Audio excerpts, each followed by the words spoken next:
Hello, everybody. Recording in progress. Yeah, good day, everybody. My name is Dewi Risnawati. I'm come from Indonesia. My work is as a tax group head of Shimizu Corporation Indonesia. I'm handling tax matters for the Japanese construction company. There is one of a well-known Japanese construction company in Japan, and I have a responsibility in handling tax for the whole transaction in Indonesia for over 18 years.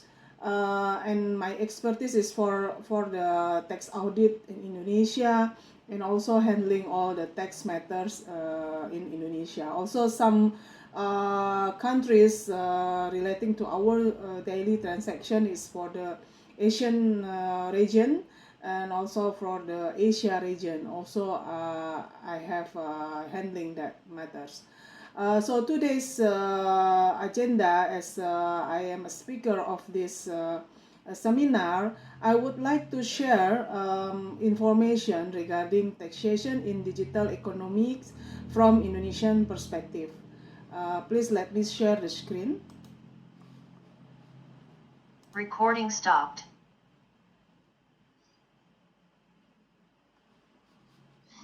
Okay. Yes, Durga? Yes. Go to the first slide. Yes.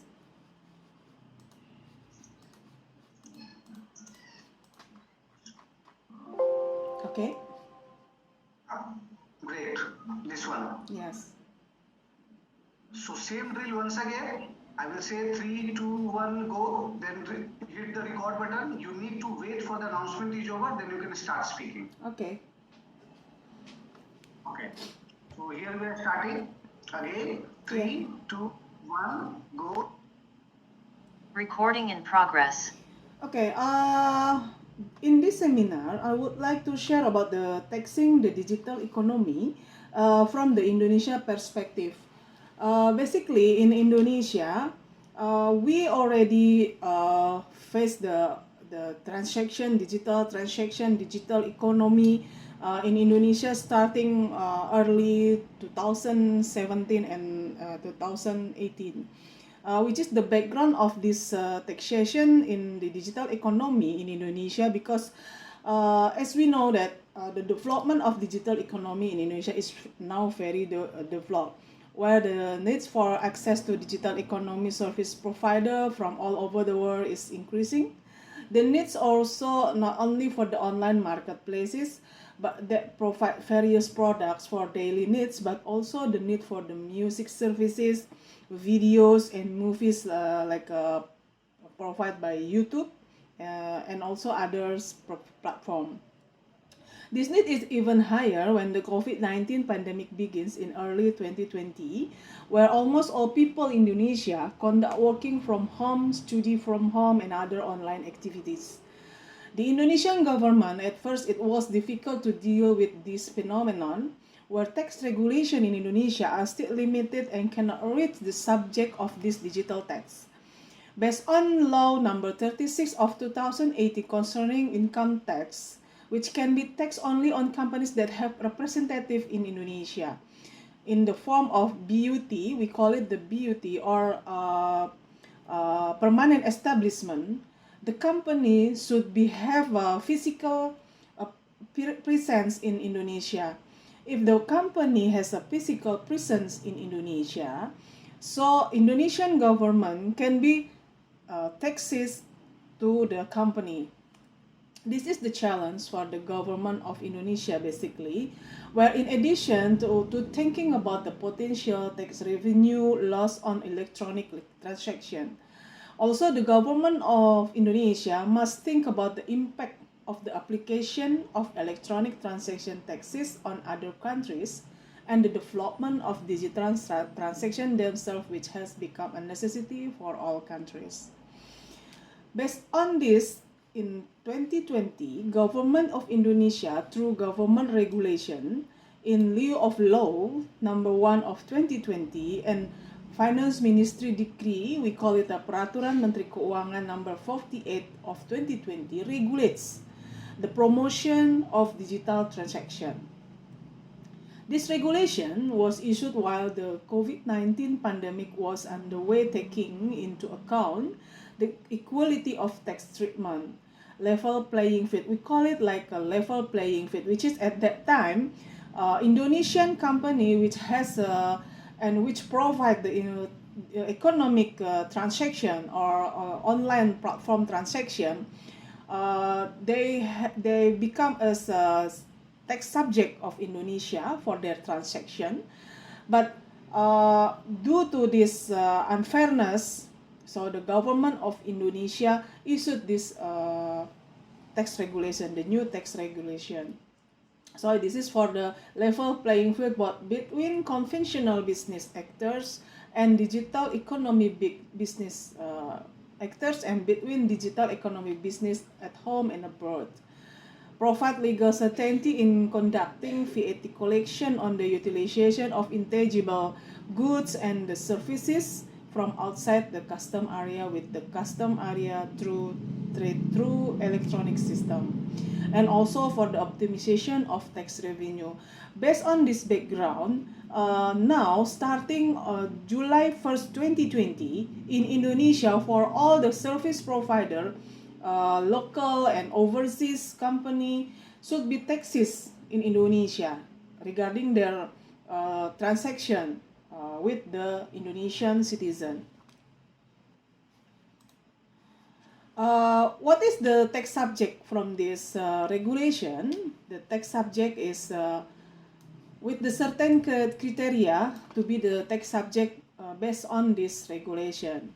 The first one is the transaction amount of the company with Indonesian citizen should be minimum 600 million per year or 50 million per month. As we know, like YouTube, like Google, like sorry, I'm not YouTube, Netflix and Amazon. It would be there is a transaction with Indonesian citizen, so the amount of transaction should be minimum. There is a threshold for the transaction is 600 million per year, and or 50 million per month.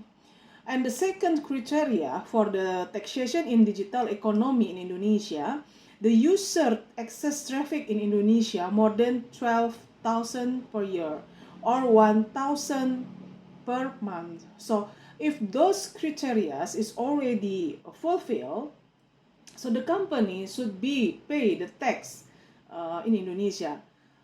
It's not only for the local but also for the overseas company.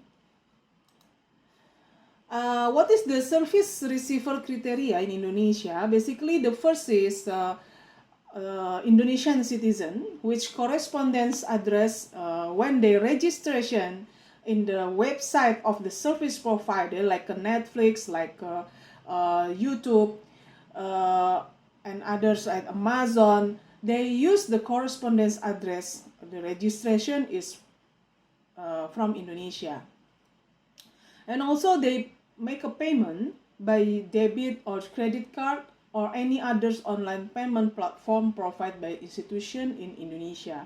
And the third one, the IP address and phone number is Indonesia. So based on those three criteria, the person is become a service receiver criteria, and the service provider should be mention the name, the address, and also the payment method what they use by the customer. And the second one is electronic trading provider criteria. What is the term of the electronic trading provider criteria? Means that the first one for direct transaction, the trading provider criteria is one is overseas trader. The second one is overseas service provider. And what is the another electronic trading provider criteria is the second one is for transaction through electronic trading system, which provide by overseas trader overseas service trader, overseas trader provider, and local trader provider. Now we go to the electronic trading tax. Based on the Indonesian Director General of Tax number 12 year 2020, the tax object for this kind of tax is the first one is a utilization of intangible goods including digital product. Example is the software, the multimedia, and the all electronic data. And the second one is a utilization of intangible services including digital services. For the example is the software-based services. What come from outside of Indonesia territorial through electronic trading system. So if someone or the citizen of Indonesia utilization of these intangible goods and intangible services, so it's become as a tax object. And the company who provide these services, this kind of services should be as a tax person in Indonesia. Okay, and what is the utilization of intangible goods meaning is the first one is use of literature, art and science, copyright, design and model, plan, secret formula, or any other form of intellectual and industrial right. And the second one is use of industrial properties, commercial or scientific. And the third one, use of knowledge or scientific information, technical, industrial, and commercial. For the example, we can use that.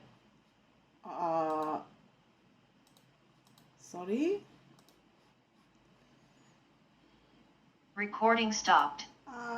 Sorry, Durga. Sorry. I have a problem with my share screen. Can we continue? You can start sharing once again. Try to share the screen once again. Okay. So this one, yeah. Wait.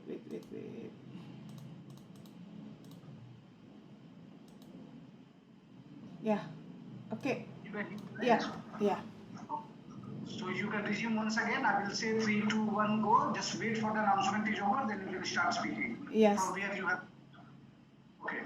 So here we go again. 3, Yeah. 2, start. Okay.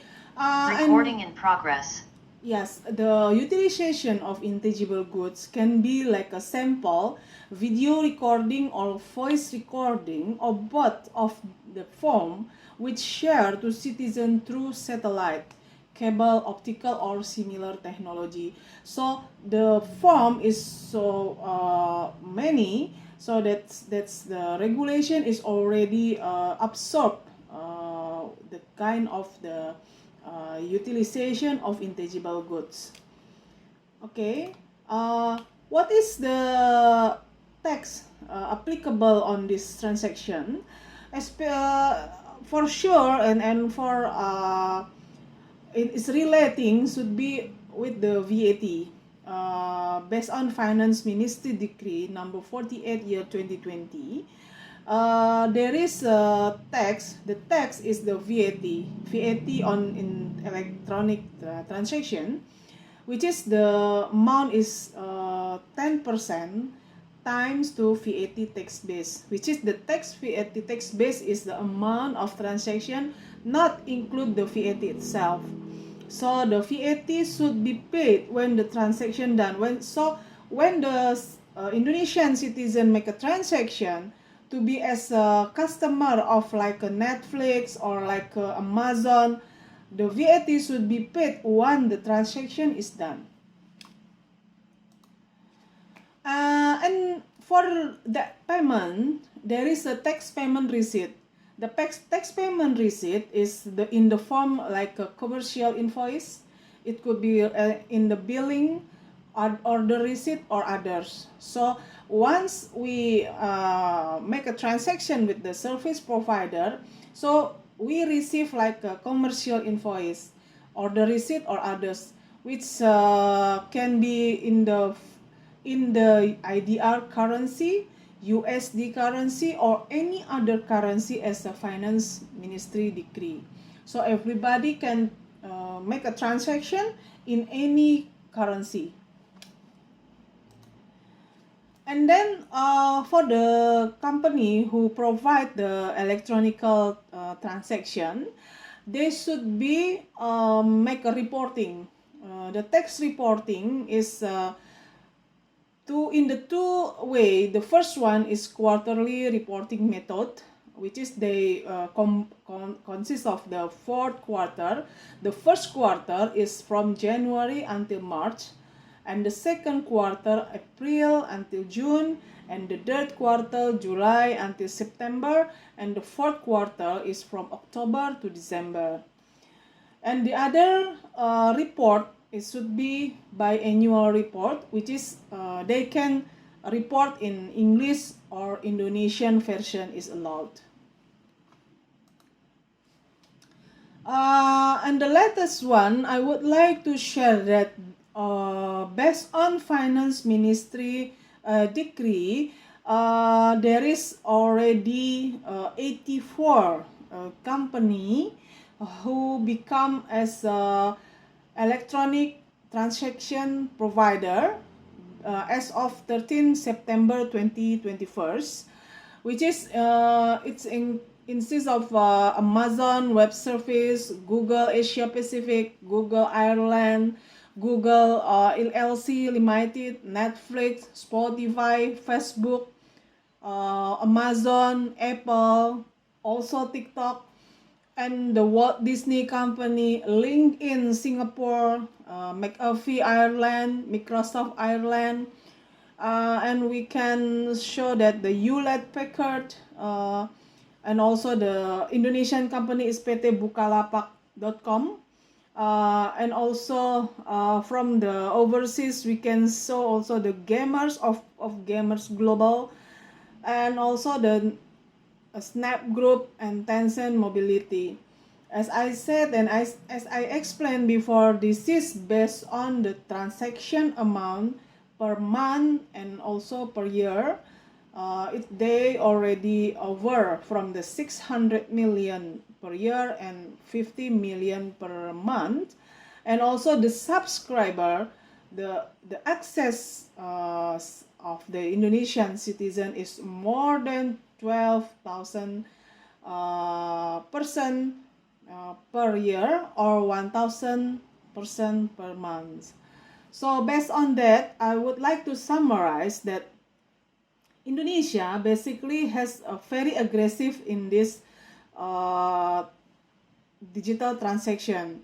In the response to digital transaction, that this regulation basically issued when COVID-19 coming. The first idea is because at that time Indonesia needs more cost to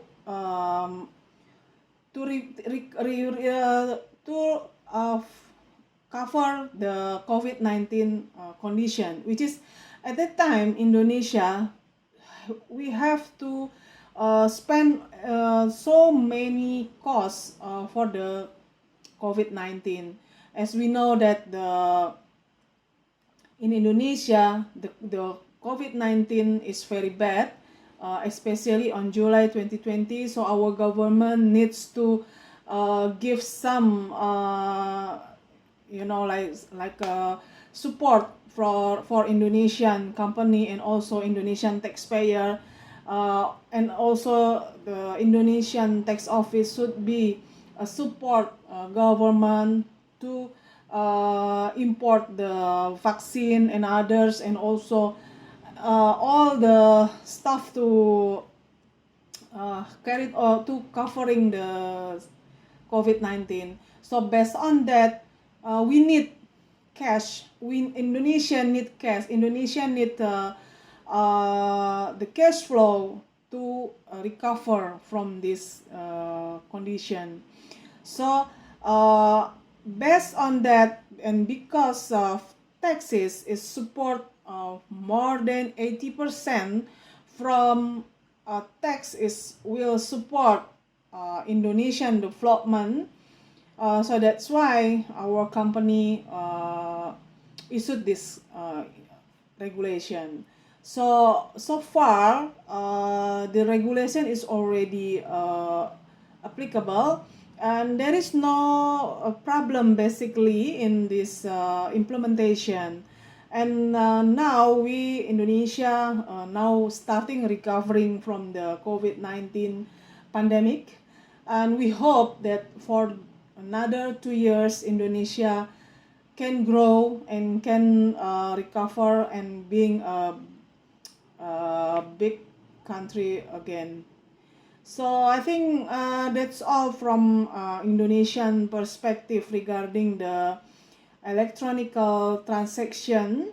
So I hope this information share is being your consideration to be make like a transaction in Indonesia, and I hope our countries can make a more relationship, and we can grow all together.